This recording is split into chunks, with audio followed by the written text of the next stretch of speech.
So it's my pleasure to introduce again someone who's become quite a familiar face now on ICMDA webinars, Dr. Trevor Stammers.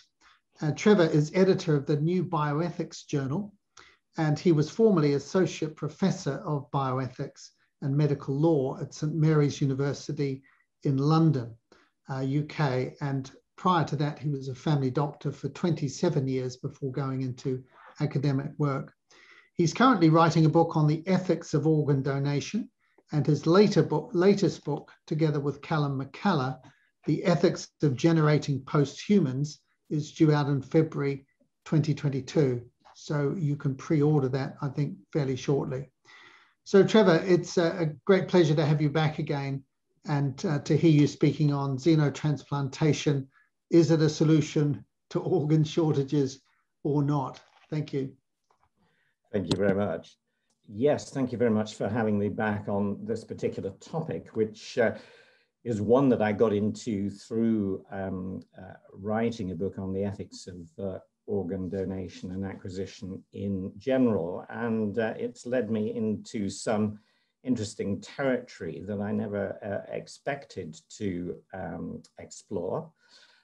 The first few slides show what is driving the interest in this topic.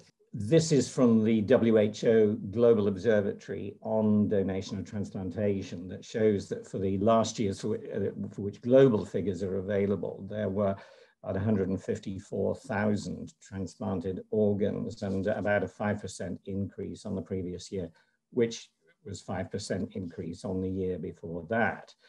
So a mainstream activity across the globe, but the continuing problem is it's a victim of its own success. And so the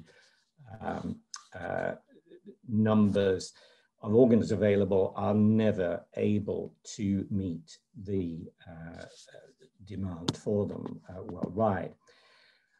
The figures for 2021 for the UK have just come out, and you will notice that for the most recent year, the total number of transplants has fallen markedly, and the biggest drop has been in living donations in the grey bars to the right of each trio. And this is not surprisingly because COVID has made it dangerous for perfectly healthy people to go into hospital to be living donors. So obviously the numbers have dropped dramatically. And to make matters worse, when we look at the transplant waiting list, we see that instead of that going up because there were fewer donors, that has dropped dramatically as well. And that's because COVID preferentially goes for the lungs and the kidneys. And although we had a lot of coverage in the UK press about the number of people on ventilators, there wasn't a fraction of the mention of people dying with renal failure for want of places for dialysis. So the waiting list has come down because of excess deaths. And I'd be interested to hear from participants across the globe about the situations in your own countries, which I think will probably mirror our own. So there's an even greater need to find sources of organs. And the idea of xenotransplantation, which is simply the practice essentially of transplanting or implanting in other ways cells, tissues, or organs from one species to another, has been around for a very, very long time. And you can see from a little YouTube shot that I got there that essentially xenotransplantation in medicine is when people get animal parts, except in research, when obviously one species of animal to another species of animal can it can also happen in research. But because xenotransplantation is far from straightforward, as we shall see a bit later on, although research into that is still continuing, a number of other forms of animal manipulation and bioengineering are going on in parallel to be alternatives to transplanting organs or parts of organs from animals. And I'm just going to look at these three fairly briefly. Implantable bio-robotic organs. This is a term that was only coined a couple of years ago, but these are a new form of fully implantable devices, which essentially, it's got a long definition there, but what they have is a servo mechanism feedback. So they have sensory mechanisms as well as motor mechanisms which regulate the device in response to live biofeedback. So a cardiac pacemaker on the left is not an IBRO because you have to reprogram it if the patient's situation changes. It doesn't reprogram itself, nor a neurostimulator. That's not an IBRO either, which is the device on the right. But this is a proper bio-robotic organ, and this is a cardiac sleeve, a bio-robotic rubber sleeve that has been put around a failing pig's heart. And this does respond to changes in the pig's pulse rate, blood pressure, and so on. So those are in very early stages of development, and they're obviously not without their complications either. Using cells from organs on chips has become, on microchips, has become very popular in the pharmaceutical industry, testing for drug toxicity and so on. But they're not, they're suitable for research and that kind of thing, but not replacing organs. But organs grown from human stem cells on various types of bioscaffolding, they've been around for quite a long time, and sheets of tissue, tubular organs like bladders, which you can see being grown on the left, and more recently tubular structures like the trachea have been successfully built up in the lab. And the first successful transplant of such a trachea had huge publicity here in the UK when it was done at UCH, where I trained in 2008. But unfortunately, since then, there have been a number of scandals, largely centered around a transplant team based at the Karolinska Institute. And 2 of the 3 patients involved in the research there died within months of the failed surgery. And it turned out that the surgeons concerned had falsified consent documents, and there were all sorts of things going on in the scramble to be the first to do this pioneering work. And those 3 doctors involved in that, I think, are still serving prison sentences. And that's rather taken off the shine from that particular technique. And the one that is probably leading the field at the moment is growing human organs in other animals. Now, this is not xenotransplantation, because these will be human organs that will be transplanted, but it again makes use of animals. And the chimera, in case you're wondering what that funny slide is, in Greek mythology was a mythical beast consisting of a lion, a goat, and a serpent. But the chimeras of present day genetics are essentially single organisms that are made up of cells from two or more other individuals. So it contains two sets of DNA. And the slide at the bottom there shows Dr. Pablo Juan Ross, who is one of the American experts in California, with one of his chimeric pigs. And the idea behind this results from the fact that quite some time ago now in Japan, 2006, Yamanaka and Takahashi discovered that fully differentiated human cells could be programmed backwards and reprogrammed to form pluripotent stem cells, cells that had the potential to form any organ. And so it wasn't too long before someone had the idea that if we can genetically engineer a pig embryo and knock out, say, the gene that leads to the formation of the pig pancreas, and we combine that knocked out embryo with pluripotent stem cells from humans, might they grow to supply the pig with a human pancreas? And the proof of principle that this could be done was done with rats and mice. But work is now going on to grow human hearts using human pluripotent cells in genetically modified pigs, as you see here.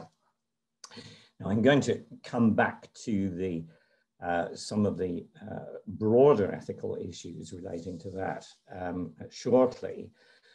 But one of the things where clearly xenotransplantation from animals and growing human organs in other animals have a common band of ethics is in relation to our treatment of animals.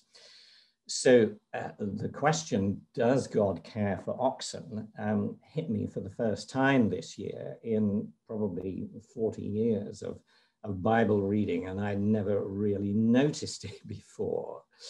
But here's a passage in Paul's letter to the Corinthians where he is talking about a completely different subject, but as an illustration says, the law of Moses says you must not muzzle the ox to keep it from eating as it treads out the grain. And the New Living Translation, quite rightly, I think, translates this next phrase as, was God thinking only about oxen when he said this? Wasn't he actually speaking to us? Well, clearly in context, Paul was speaking about humans, but I think the answer to the question about God caring for oxen must be yes, because the analogy that Paul uses is about muzzling an ox and not preventing it from eating for the work that it does. And it's an example of the kind of how much the more that characterizes, for example, Jesus' teaching in the Sermon on the Mount, that God knows every sparrow that falls, how much more will he care for us? But the care of the Creator for the rest of nature is implicit in that analogy. And another interesting verse, I'm reading in Isaiah at the moment, and that verse from Isaiah indicates perhaps the irony that even God's people can be less sensitive to understanding God than other animals, at least who know their owner and their master. But we as humans very often do not. And one of our local churches, I happened to notice about 4 months ago, I think when I was researching this, has this text actually engraved on a flower trough outside it. And there's a verse I've never seen before, or hadn't acknowledged before, that actually if we are to be righteous, the way in which we treat animals is at least a demonstration of whether we are righteous or not. And even somebody like Kant, who certainly was, because animals couldn't reason, he was never going to put animals on a par with human beings, as many modern ethicists do. But he too recognized that if people were cruel to animals, they were often cruel to each other as well. So it's maybe not surprising that there are a number of parts of the Mosaic law that, as well as having to do with how we treat our enemy, also have to do with how we care for animals. And the one about not taking a bird with its eggs seems to indicate that God is concerned about preservation of species as well. But the really important thing, I think, for Christian believers, if you, like me, are not naturally an animal lover, though other members of my family are, is that it's very interesting that in the Old Testament and in the New, the analogy of God the Father and Jesus' love for his people and care for his people is an analogy of husbandry, of care for animals and for sheep. And in the world to come, in the kingdom to come, again going back to Isaiah, the whole of creation, animal and human, it seems, will be transformed in that new world to live harmoniously together. So all that to say that I think animals do matter, and the way in which we treat them is important, and particularly if you are involved in any form of animal research, you'll be aware of the 3 R's that have been around for 50 years now: replacement, reduction, and refinement. And if we were having a whole session on animal ethics, there's quite a lot, I think, to be said about that.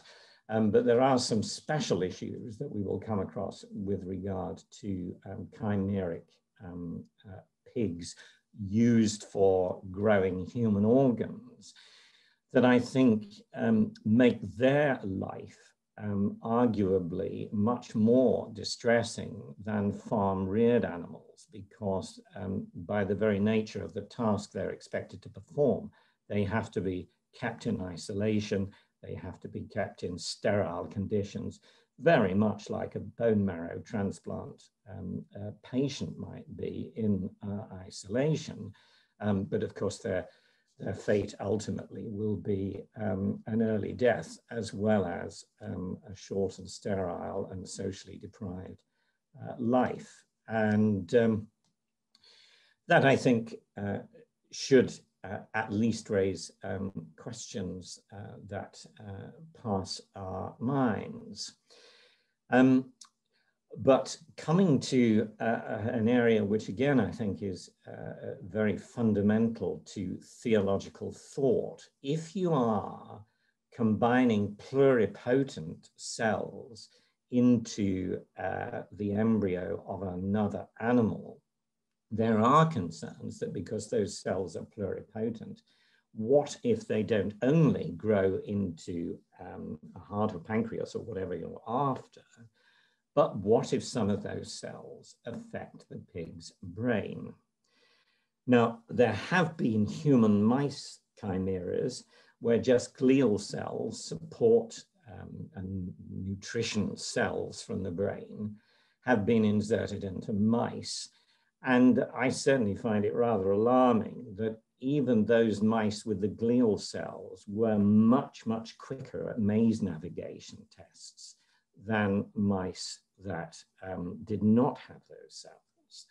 And at least one famous or infamous British bioethicist, who's not known for his caution, even he says that if it's plausible that these chimeric animals could have higher cognitive functions, they should be treated as if they would have them. And we should err on the side of sympathy and generosity. At least he believes that in terms of other animals that might almost be human.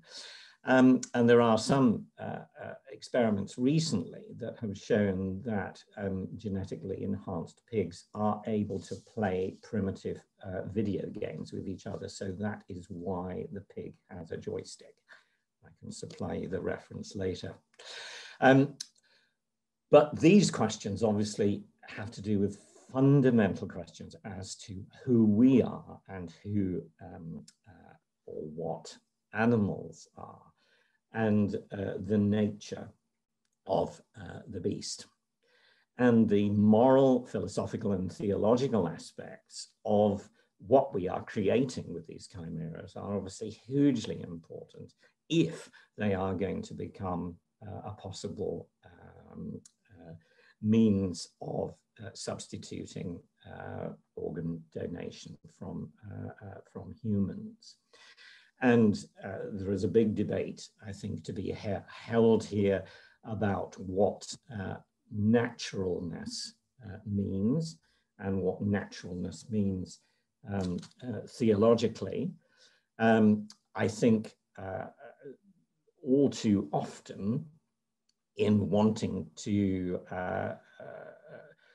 rubbish the progress being made in this field, secular philosophers are often dismissive of the concept of naturalness versus unnaturalness, because it's quite difficult to define. But the concept of autonomy, which is often trumpeted by secularists, is also quite difficult to define. And like naturalness, it's got many different shades of meaning, but that doesn't diminish its importance, nor does it imply at all that it's morally irrelevant. And this artist's impression of what a human pig chimera might be, I think raises some of the questions as only art can. You may want to return to that in the discussion time, because there's much more that could be said about that. But to go back to, from that, just say one more thing about that. The law in the UK is completely outmoded on this issue of mixing animal and human cells. And it's purely a mathematical thing that if it's less than 50% human cells, it's an animal. If it's more than 50%, it comes under the human legislation. So it's purely a mathematical way of trying to solve a very profound ethical dilemma, and that's that kind of lawmaking certainly is not going to be suitable for continuing into the future. Now, some ethical issues regarding xenotransplantation itself, which is taking animal organs. So these are not human organs grown in animals, these are animal organs, and transplanting them into humans.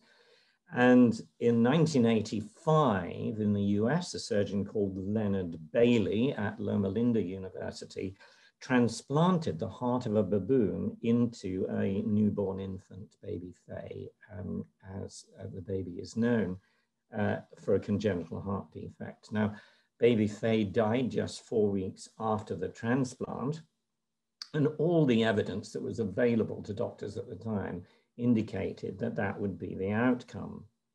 However, this did not, unfortunately, stop Dr. Bailey from telling the parents that, quote, long-term survival with appropriate growth and development might be possible following heart transplantation. And unfortunately, the history of organ transplantation, as I'm discovering in researching the book, is absolutely replete with instances of the medical community with an enthusiasm that has tended to underestimate the risks and exaggerate the benefits. And Thomas Stahl, the first person to do a liver transplant, for example, felt that xenotransplantation was just around the corner when he did that decades back in the last century. So this curve of medics to get ahead of themselves permeates every specialty, I think. Another area where we need to be very careful, I think, with this is that of zoonoses, which are infections that are transmitted from animals to humans under natural conditions. And the term xenozoonosis has more recently been coined to indicate the same thing occurring as a direct result of xenotransplantation. And although the risks from xenotransplantation and infection are often played down and are said to be no different from the risk of infection, of course, which can occur with human transplantation, I think the point of difference is that with transplantation between humans, that's going to possibly transmit existing pathogens in humans. But with xenotransplantation, novel pathogens, new ones that have not infected humans before, become a real possibility. And that's extremely worrying. And if anything has caused us to focus on that, it's obviously the recent pandemic. And another bioethicist has commented on this, I think, quite pithily by saying that this raises concerns that extend beyond getting xenotransplantation to work. The risk is no longer restricted to the individual recipient. The risk has become global. And I think that's something that we need to bear in mind. Then the risks in xenotransplants being rejected are obviously far greater than those with allotransplantation. And there's a huge literature out there of 3 different types of rejection of xenotransplants. And work is progressing gradually to try and overcome them. And of course, ways around it will be found as there were with allotransplantation, with the development of immunosuppressives and better ones and so on. But the fact that one is transplanting animals from organs from animals like pigs, which have a lifespan of something like 15 years, say 10 to 15 years, what about the lifespan of the transplant? We really have no idea how these organs might age. So that is another thing that I think we need to know more about. And if it does become commonplace, of course, then what might the effects on living donation, altruistic living donation, and indeed altruistic deceased donation might they be? And if something does go terribly wrong, as it did with the tracheal transplants, the public perception and trust that the lowering of public perception and trust that came along with that will be nothing to what will happen if another pandemic, for example, is induced. And then another deeply troubling thing, I think, especially in relation to some of the things that we've already been talking about, is that if this work is going to advance, then sooner or later, clinical trials, although that wasn't what it was called, of course, with baby Faye, it was a surefire therapy, will need to begin again in humans. And what humans will be chosen? Well, mostly those bioethicists who feel that this is right say that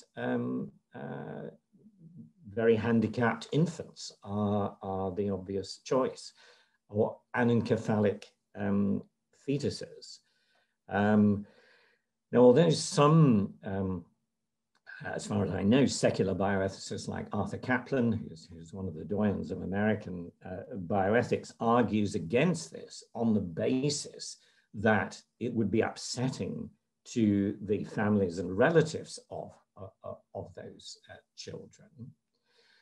If you don't oppose it on any other grounds, that those children, although they may be handicapped in some way, although they may be non-viable in some way, are nonetheless human and have an intrinsic dignity that comes without them being able to reason, then clearly not only are there insufficient grounds, in my view, for opposing it, then it can be extended to other people who don't have reason, and also people who are in persistent disorders of consciousness, not thought likely to recover, are already being targeted as subjects for such clinical trials. So that is deeply problematic, I think. And then the issues of equity and cost. Obviously, if it does become possible to have a tailor-made organ for somebody grown from their pluripotent cells in a pig, it shouldn't have the problems of a rejection, but it's going to be an extraordinarily expensive business, even in rich countries. And again, we are going to see a further division between those who are already struggling and those who already have incomparable wealth in every sense in comparison. And just to return to where I started before I come into to land, it seems to me that we do need to encourage each other, our Christian communities and our churches, to take seriously what I see to be the scriptural principles of considering becoming donors if we are able, certainly as deceased donors. I think there are issues to be discussed about our mode of bodily disposal when we die, but I don't think that there is anything in Scripture at all that indicates that whether our body is intact or not makes any difference once the temple of the Holy Spirit is taken down and we die, because we go to be with the Lord in paradise and have an eternal mansion and have no need of an earthly body. We will be clothed with immortality. And although clearly sometimes living donation is made to total strangers in an altruistic donation, often it is done for one's loved ones and relatives. But if there's no greater love than to lay down one's life for one's friends, then doing it for a stranger is also something that surely the heart of Christ would approve. And of course, we worship a Saviour who didn't just speak it, but acted it out and lay down his life also that we might live. So I hope there's plenty there to provoke discussion, and I'll hand back to Peter. Thank you for listening. Thank you very much, Trevor. We've been listening to Dr. Trevor Stammers today on ICMDA webinars, speaking about xenotransplantation, a solution to organ shortages. So, Trevor, you've covered a huge amount of ground here. I wonder if we could just start by going back to the fundamental question of the differences between human beings and animals. And of course, the Bible tells us that human beings are made in the image of God in a way that animals aren't. and so especially have a capacity to have a relationship with God. So the idea of all animals being equal is certainly not a biblical or a Christian concept, in spite of the fact that, as you say, the righteous man cares for his animals, and part of good stewardship is being a good carer of creation. But I wonder, can you just say a little bit more about the theology of the difference between human beings and animals and the way it impacts upon this debate?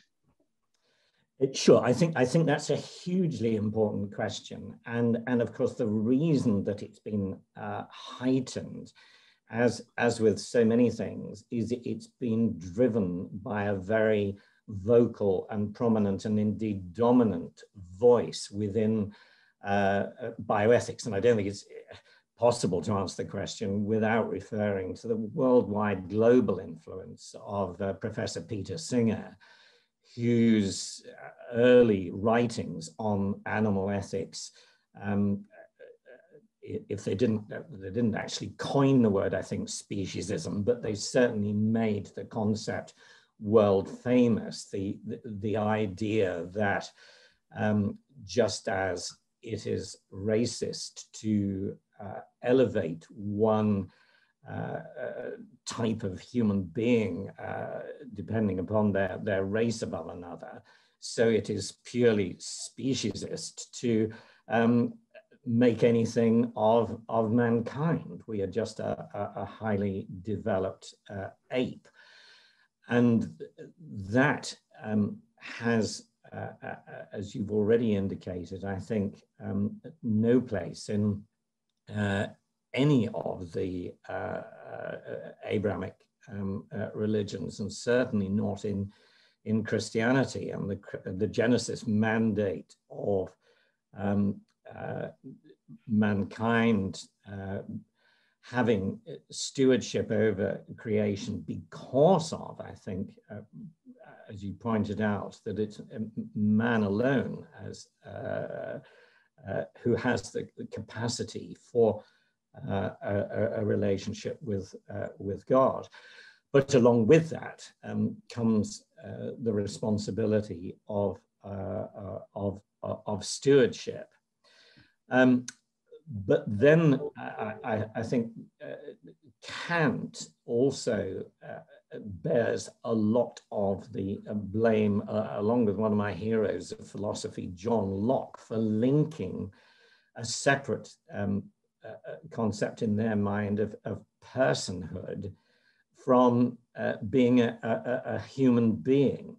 And if you go to the line that joins "you're only a person if you can reason," then of course you have a further blurring of the boundaries, because it is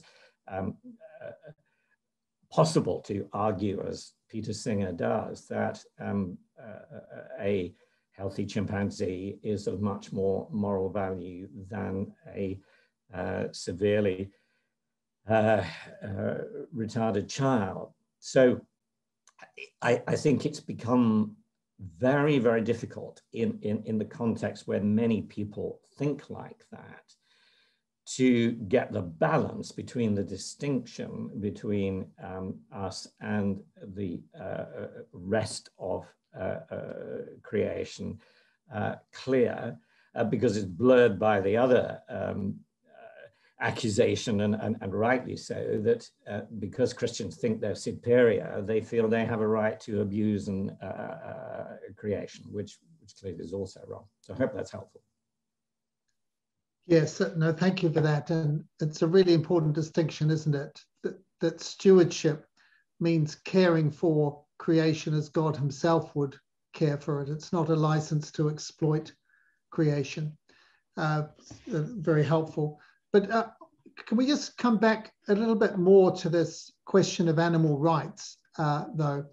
Because on the one hand, as you quite rightly pointed out, the Proverbs 12:10, the righteous man cares for his animals. There are rules about not muzzling the ox when it treads the grain, and caring for animals. But on the other hand, there's no biblical ban on eating meat. That was given to all mankind after the flood in Genesis 9. In fact, we know that Jesus himself ate fish even after the resurrection, and that he partook of the Passover meal, which involved eating lamb and so on.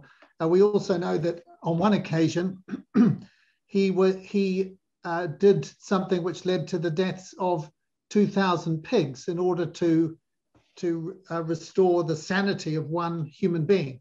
And we're told we're much more important than sheep and sparrows and all this sort of thing.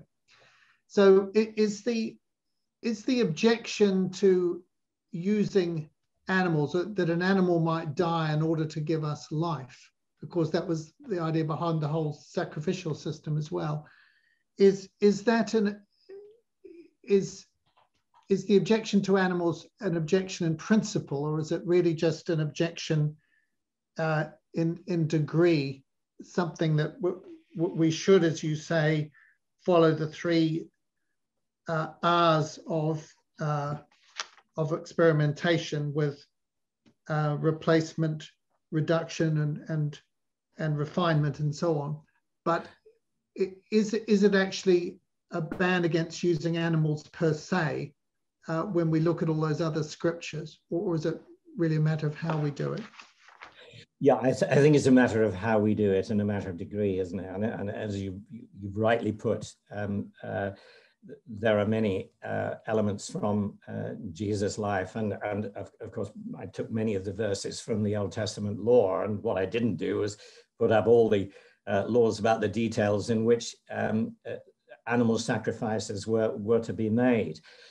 But I think that the whole point about the Old Testament system was that that blood was precious after its light. The whole point was that a living creature had died, and if you like, it's the how much the more precious is the blood of Christ, who became like one of us, a human being, and atones for all of us.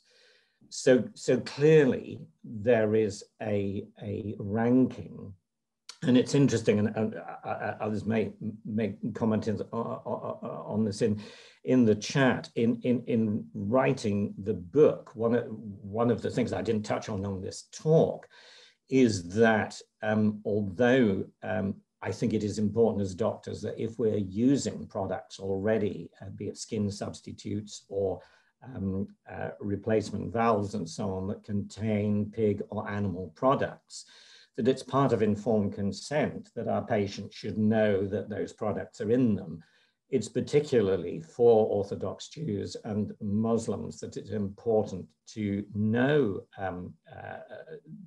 this. But certainly for Orthodox Judaism, the granting of life to humans, as I understand it, does outweigh the rule that you must not kill the animal. Now, psychologically, I can see how that issues may arise, just as if I were to receive the organ of somebody who was killed, another human who was killed in a road traffic accident. But I don't think in principle it means that we shouldn't do it. And I can't see any biblical ban on the use of animals for research where there are no other possible alternatives, and providing that we are doing it in a responsible way. But seeing some of the ways in which beagles had cigarettes stuffed in their mouths and were put on running tracks and so on, and looking at the effects of smoking, those are pretty horrific images, I think, and rightly brought the animal experimentation into disrepute. Absolutely, and those sort of things would cross the boundary of good stewardship, wouldn't they?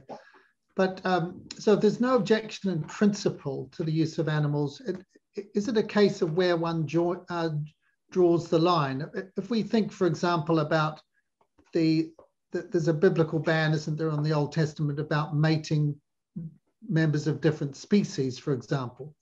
But on the other hand, we'll use human genes in bacteria to create insulin. On the one hand, we will transplant, as you say, cow or pig valves into human beings. And even though they're not vascularized or part of the circulation, arguably they're not functioning as organs, nonetheless, we do it. But we have hesitation about whole organs which are perfused with the recipient's blood. So can you help us here with, where one draws the line on these?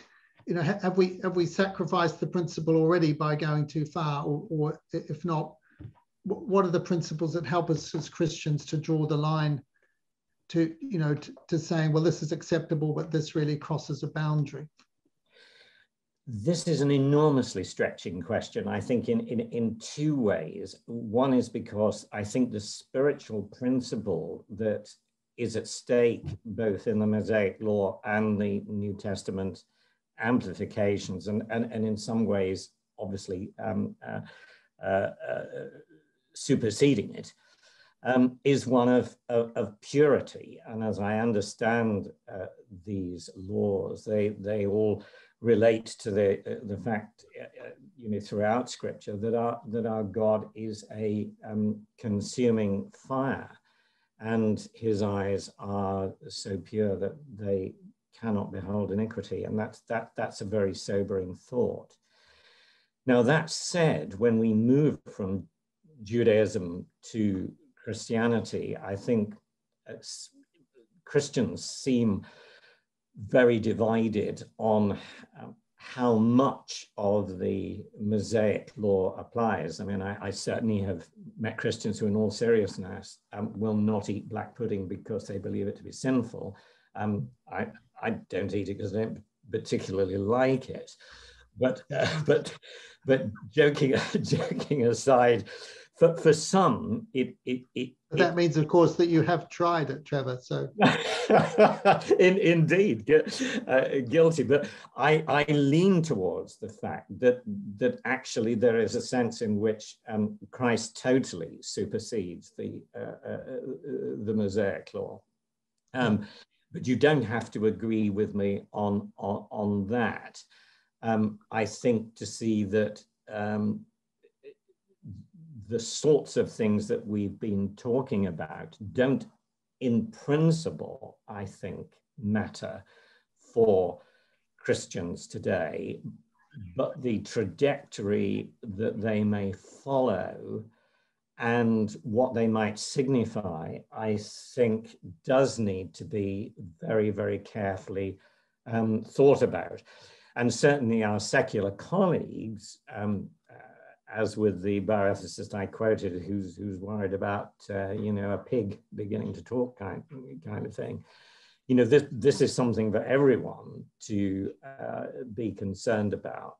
And the mixing of embryos, I think, is very interesting in terms of what happened with cybrids. A while back, the British Prime Minister said that unless we passed a law that allowed human nuclei to be put into cows' cytoplasm, hundreds of diseases would not be cured. And so, of course, we passed a law on the utilitarian grounds that, we wanted people to be well. Now, most of that has actually come to nothing.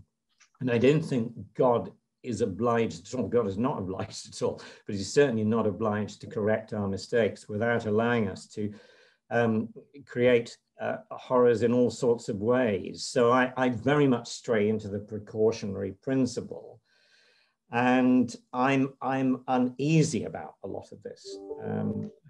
Yeah. Thank you, Trevor.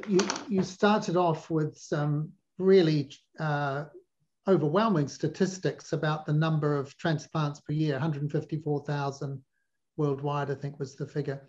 But then also you showed that slide where there'd been a huge reduction in the number of people waiting for transplants. And the fact was that actually they had died because COVID had stopped them getting transplants. And so we see the incredible need that there is, and hopefully that will reverse as we emerge from COVID. But it does highlight the question of how there is a real shortage of organs, and that when transplants don't take place, people do die, and they die far earlier than they would have with a transplant. So what is the mileage from alternatives if we're not to go wholesale down a xenotransplantation route, even if it works, given the necessary trials? Where do you see the hope in future for transplant patients in terms of where the organs are going to come from, and what should we be doing in the bigger picture, especially as Christians, to try and make transplantation much more readily available by ethical routes? I know that's a big question, but it's a great question, though, and I'm glad you've asked it. And it also enables me to just emphasize that was entirely my interpretation of the data that I have shown you. I have not read anywhere of that being the only explanation or an official explanation, but it's the only one that, looking at it, I can reasonably draw. And certainly, I know from speaking with renal physicians that many patients died because they couldn't get a transplant, and obviously living transplantation was very much reduced.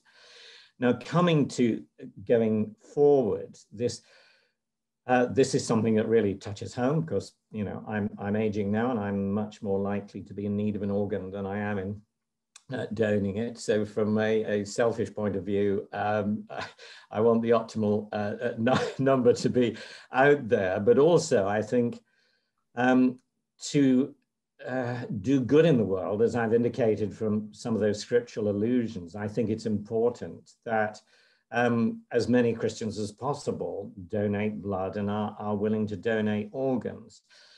But I think the system within which it takes place needs to make it as easy as possible for people to truly do that. And so the way in which the system is shaped is very important. And I'm distressed that Britain has almost all of it, but most of it's gone down, for example, an opt-out route now, where I don't believe you can donate now because the state has assumed that you're going to do it. And I still believe that this is one of the few areas where normally assumed consent is not consent at all. So why should that not apply here? So I'm a great believer in persuasion rather than sticks in this arena.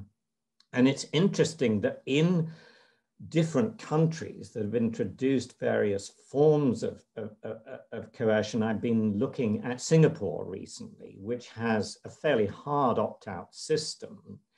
And their numbers of deceased donations are still well below the average for the region, and well below, I think, the global average.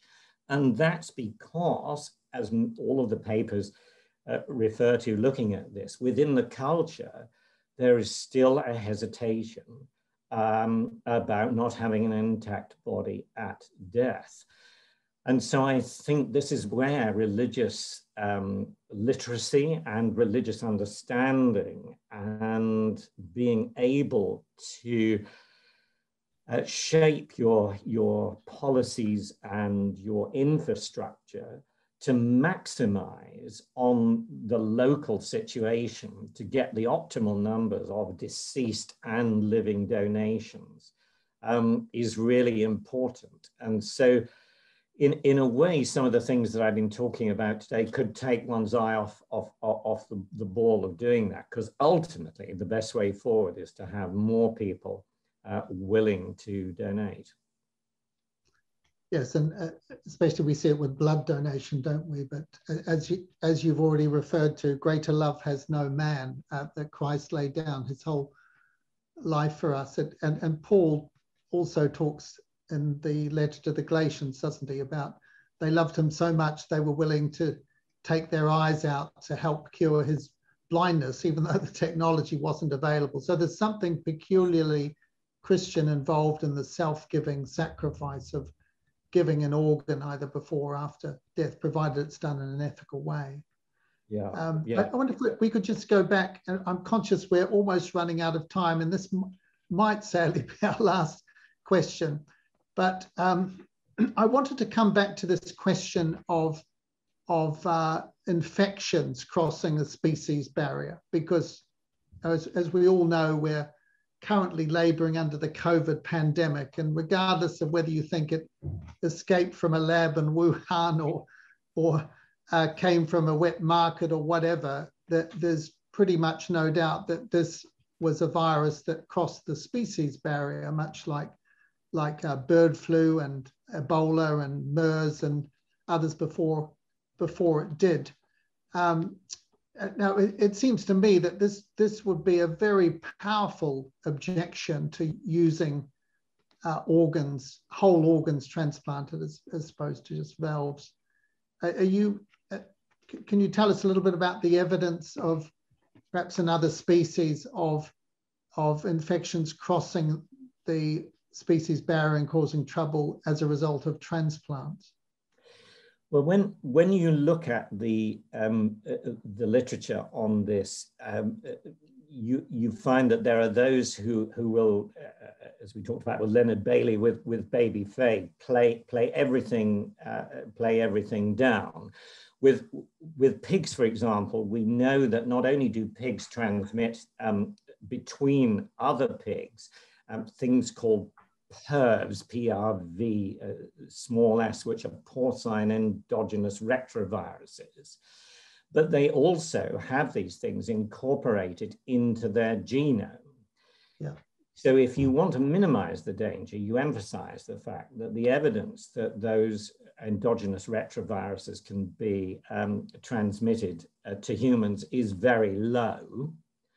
But if you want to be playing up the dangers, it may not be zero, and if they are actually incorporated into the pig genome, it's going to be really, really difficult to deal with that if it does sort of break the species barrier. It's I think the biggest deterrent, and is going to continue to be the biggest deterrent for public acceptance of this. Yes. For years to come, I think. Yes. COVID, I personally think it will kill it and kill the funding of it. And you always follow the money. The reason the cybrids went down the Swanee was because nobody wanted to fund it anymore. And that could happen here. Yeah. And we've virtually run out of time now. We probably have, but I'm just going to sneak in just one more question. Is looking at things on a global scale, Trevor, is there a lot of pressure to change the law on this to allow xenotransplantation in different countries? And if so, how close do you think it might be to people actually, going beyond the likes of baby Faye and animal hearts to transplanting genetically modified hearts that have been grown or other organs that have been grown in animals? I think it's difficult. How real a threat is this in terms of? I think it's difficult to know in the light of COVID. It's certainly pre-COVID. I think still quite a lot of money was being put into it in the States, but I think we shall see a bit of a break on it. Unfortunately, I think COVID will fuel the other evil that I spoke about, I think, at the last seminar of organ trafficking. And there is already evidence that that's beginning to increase. And as with organs from animals, the way to try and stop that is again increasing legitimate ethical donation, and the medical profession has a very important place role to play in that. Yes, thank you. Thank you so much. I've been listening to Dr. Trevor Stammers on xenotransplantation, a solution to organ shortages. And we can see that there are great misgivings and reasons to to step back from this. So it just remains to me to say thank you again to everyone. Thank you particularly Dr. Trevor Stammers for dealing with this incredibly complex subject and making it so easy to think about and relate to, even if the answers aren't all obvious. And to all of you for joining us today on ICMDA webinars. We look forward to seeing you again soon. God bless you.